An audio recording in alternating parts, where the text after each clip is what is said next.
Time to finish this. Kill the bastard, right now. Jeffrey Hawk makes his move, rounds the corner of his trailer. He squints, sees footprints in the soft ground. Bingo. Crouches low, belly skimming over the dirt. A crowd roars from the circus tent 300 yards away. He uses the sounds to conceal his movement. Then he sees it. The shadow of his chosen victim. Focus. Bring on the carnival of carnage. He shifts his weight to his back foot and springs. I'll shred you up good, you son of a bitch! He grabs the raccoon, ripping the creature from his trash can. They tumble. Garbage spills to the ground. Sharp pain and dull discomfort as he rolls through broken glass, cigarette butts and half-eaten corn dogs. This is the last time you invade my trash! The raccoon twists, snaps at air until finding a fat chunk of flesh. Ah, damn it! Jeffrey loses his grip, recovers just in time to grab a bushy tail. He's on the defensive, swings the animal around, whirling it like a lasso. He loses his grip. The raccoon soars through the air, reaching incredible heights. The squealing, thrashing silhouette of the woodland creature flies over the backdrop of a full moon. Majestic. It arcs downwards and lands safely in a tree. Blast it all to hell! With a furious hiss, the raccoon scurries into the foliage and disappears. Scram, you hairball! Touch my garbage again and I'll make a balloon animal out of your intestines! He wipes a smear of blood onto his pants. A blaring of trumpets rings through the night, coming from the circus tent in the distance. The acrobats are taking the stage. He had nearly forgotten his plan. There's hope for this night yet. Jeffrey hurries into the circus tent, anticipation buzzing through his veins. He stands at the back of the bleachers, avoiding the gawking, idiotic crowd. All eyes are glued to the trapeze artist swinging above. They have no idea. The best comedy is unexpected, and only Jeffrey knows the punchline. He greased the second trapeze an hour ago. Spotlights, a drum roll, the acrobat flips through the air, grabs the next trapeze and, whoops, slips right off. Down, down, splat. The sudden and exhilarating crunch of breaking bones, but nothing compares to the splat. The splat makes it all worth it, like a ripe tomato thrown against the wall, and then silence. 100 people in shock. Trauma forming in their brains, future nightmares being scripted. The moment broken by a single woman's scream, followed by 100 more. Jeffrey can't hold it in any longer. He bellows laughter, nearly suffocates with glee. No one can hear over the turmoil. Half the crowd rushes to the exit, needing air, needing to be sick, needing a stiff drink. What a show! Jeffrey chuckles, wipes his tears, and then, oh my, his eyes glaze over. So many fingers pass by, hundreds of them. He's a kid in a candy shop, and the possibilities are measured by the handful. He's paralyzed with indecision. As the crowd streams by, he appraises their hands. Long fingers, stout fingers, pristine and ugly. Don't be greedy now.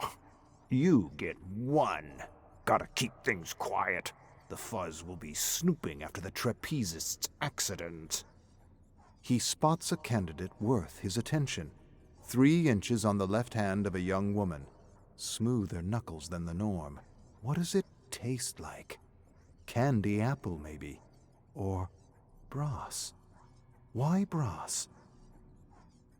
With considerable effort, the memory arises. A first-grade teacher with a similar finger who used to wear cheap rings.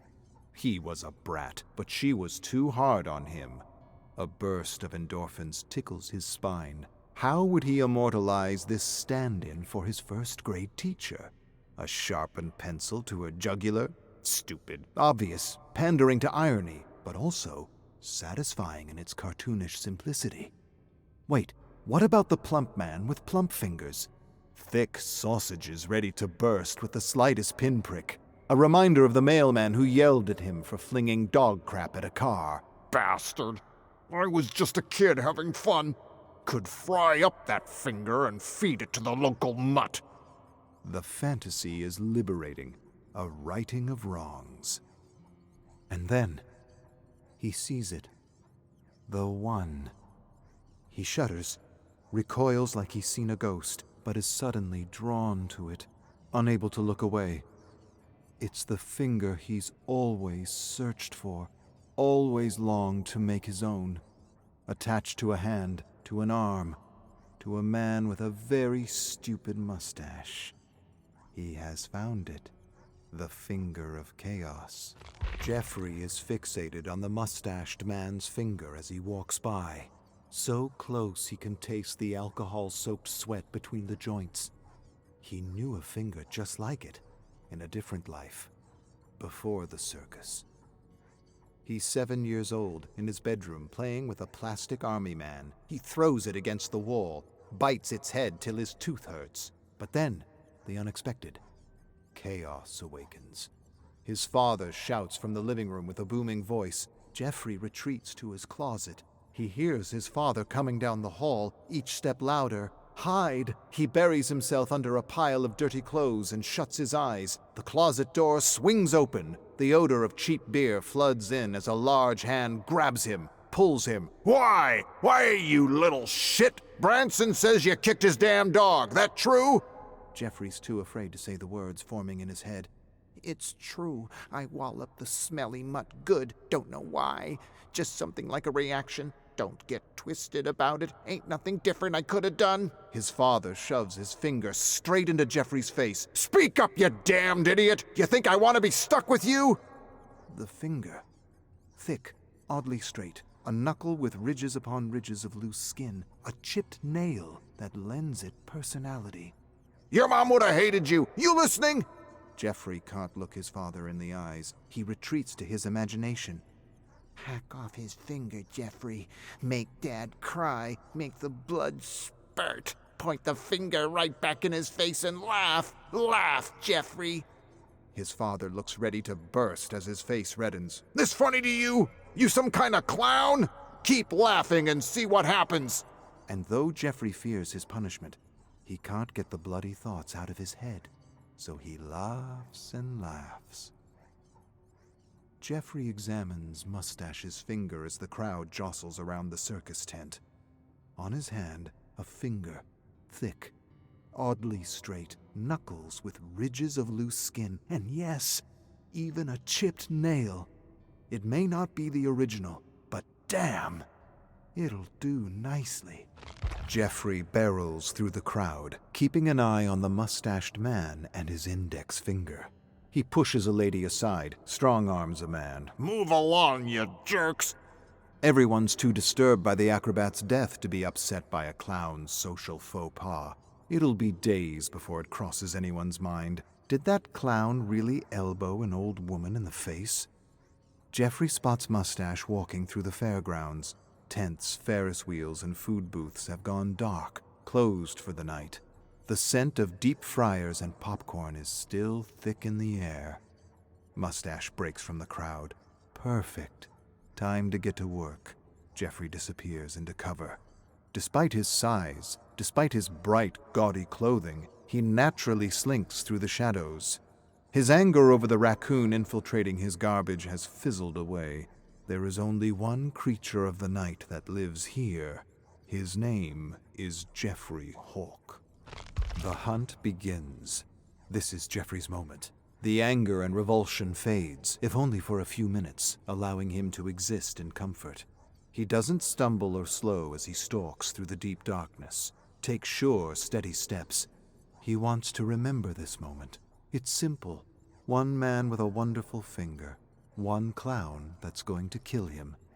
If only that was the whole of history, the entirety of existence. Wipe out the jealousy, betrayal, and greed, the tax collectors and nosy neighbors, the dogs that bark all night, the women who lead men on, the endless stream of cars and the suitcases full of lies. Erase the whole overwhelming thing, the pain that ties it together. He doesn't want to be part of it. He was never good at it anyway. Leave one simple moment, a clown, a man, and a murder. He's jolted from his tranquility as a branch snaps underneath his foot. 30 paces ahead, Mustache straightens up like a meerkat, swings his head around. He knows something's out there, something unseen. Hello? Please, someone there? I don't know what's happening. Jeffrey chuckles. Neither do I. Jeffrey keeps to the shadows, makes his way closer to Mustache. He moves swiftly, silently. Almost silently, he hacks into his sleeve and spits a mass of phlegm into the dirt, wheezes. Could use a smoke and a shot of something. Bah, keep moving. Skulks past the cotton candy stand and around the fortune teller's tent. No use drawing it out any further. It's time. Bring on the clown. Jeffrey paces slowly from the shadows, large, imposing, smeared in grease paint, wearing a ridiculous coat of stripes, polka dots, and patches, and the blade, beauty in simplicity. That's all it takes. Mustache squeals like a pig and scurries, all according to plan. Corral him past the pony stables, around the freak show, and cut him off. Give him nowhere to run but the haunted hostel, and really have some fun with the chump. Mustache sprints towards the rundown shack, covered in spatters of red paint and cheap imitation spiderwebs. But then, he turns. Beelines away from the haunted hostel and towards, no, not that. The fun house of friendship. All the makeup in the world can't cover the disgust. A deep, resigned sigh. Jeffrey stands in front of a bright pink and blue building painted in smiling, cartoonish faces of giraffes, elephants, and bears. A sign on the front says, 50 cents admission. You're in for a ton of safe, friendly fun. Oh, damn it all. Darkness. Jeffrey hears Mustache bumping around up ahead, but can't see a thing. He fumbles with wires, jams them at a wall, searching for an outlet. Bingo. Colorful lights flood over him. Playful music fills the area. An animatronic dog stares at Jeffrey with dead plastic eyes. Let's be friends. Jeffrey delivers a solid kick to the dog's chest. Let's be Moving on. As soon as Jeffrey reaches the hall, he's overtaken by a teddy bear parade. Cartoonish animatronics emerge from the walls, singing, smashing cymbals, playing flutes, or at least pretending to. Crackling music plays from speakers above, singing a stupid song about hugs, bringing the world together. Jeffrey elbows his way past Billy Bear and Dingles, buries a blade into Laffy's neck, gets tangled up by Terry Tickle's outstretched arms, smashes off Popo's lower jaw. Before he knows it, he's waist-deep in the ball pit canal, navigating the balloon forest. And that's where he finds Mustache, hiding at the feet of an animatronic tiger wearing a British Guards uniform. Oh, bah! The longer you cower behind Sir Cuddlepuss, the more I'm gonna make this hurt. Mustache makes a run for it. Jeffrey pulls a bottle of Afterpeace tonic from his inner pocket, gives it a swirl, and hucks. Glass shatters. A thick cloud of fumes envelop Mustache. The man stumbles and coughs, looks around in confusion, crisscrosses his feet as if each one wants to go a separate way. Jeffrey socks the idiot in the side of the head, knocking him unconscious. Time to go home. The man with the mustache is huddled in the corner of Jeffrey's trailer, babbling, crying, pleading his case. Jeffrey isn't listening. All he sees is the finger and the puddle at Mustache's feet. Jeffrey knows what it means. The man's realized he has one chance at survival, and his fight or flight just kicked in. But Jeffrey doesn't care. He knows he's already won. The finger of chaos is as good as his. The memories of his father are already shifting. A large, horrible man towering above, bellowing. No, that isn't it. Think, Jeffrey. A weak, slouching alcoholic, stammering and slurring, too pathetic to control him. The outbursts, nothing but the fury of a coward, the parody of a powerful man, a joke. Mustache jumps up, reaches for the bottles of chemicals on the counter. Predictable. Jeffrey bellows laughter as he grabs the man's neck and slams him to the floor, puts his full weight onto Mustache, grips his throat and squeezes. You want to play with chemicals, do ya? I don't even know what'd happen if those mixed. Hallucinations, euphoria, uncontrolled flatulence, death.